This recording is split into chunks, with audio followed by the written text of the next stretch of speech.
1 cup maida, 1/4 teaspoon salt, 1/4 teaspoon baking soda, 3/4 teaspoon baking powder. So ఇప్పుడు dry ingredients అన్ని కలిపి పక్కన పెట్టేసుకుందాం. బాగా పండిన 2 బనానాస్ వేసుకున్నాం. ఇంత బాగా పండితే మన బనానా మఫిన్స్ చాలా బాగా వస్తాయి.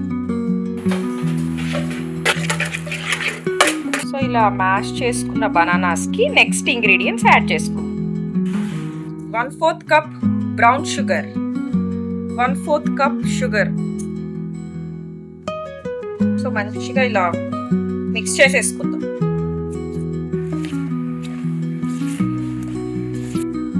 2 టేబుల్ స్పూన్ వెజిటబుల్ ఆయిల్,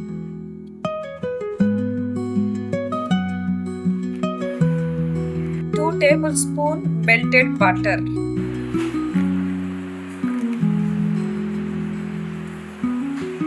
ఇలా కట్ అండ్ ఫోల్డ్ మెథడ్ లో మనము కట్ చేసుకోవాలండి.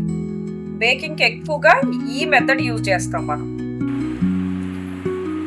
1 egg,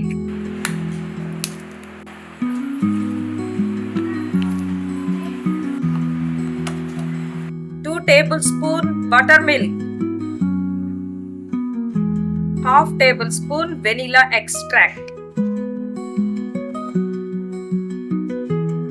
so cut and fold method ని మళ్ళీ రిపీట్ చేస్తాం.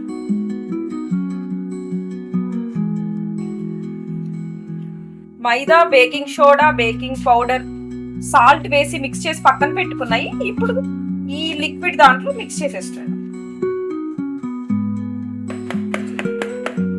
సో ఇప్పుడు కట్ అండ్ ఫోల్డ్ మెథడ్ చాలా ఇంపార్టెంట్. చూసారు కదా, ఏం లేదు, సింపుల్ అండి. డ్రైని వెట్ని డిఫరెంట్ గా మిక్స్ చేసుకొని 2 కలిపి తర్వాత ఇలా మిక్స్ చేసుకొని అప్పుడు మనం సింపుల్ గా రెడీ అయిపోతుంది. బనానా మఫిన్స్ చేస్తున్నాను కదా, చూసారా ఎంత బాగుందో టెక్స్చర్. వావ్!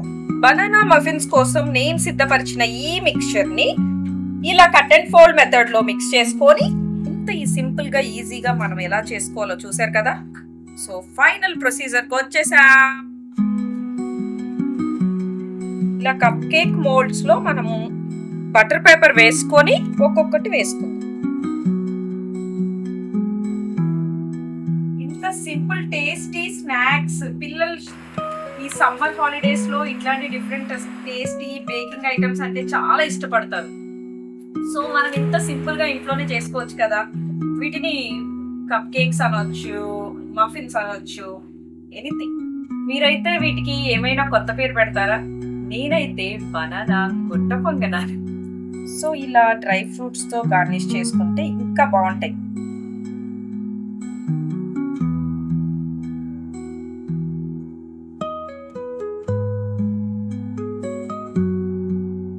మనం ఇప్పుడు బేక్ చేసుకుందాం. 218 degrees లో 8 minutes బేక్ చేసుకుందాం.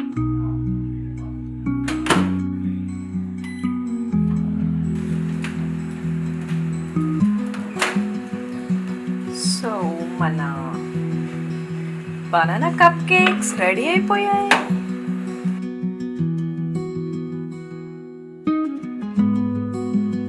సో అన్మోల్డ్ చేసుకుందాం. Wow, too good. వావ్, చూసారు కదా ఎంత సాఫ్ట్ డెలిషియస్ గా ఉందో. Wow, this is too good. So చూసారు కదా ఎంత సాఫ్ట్ గా స్పంజీగా ఉన్నాయో. Too good.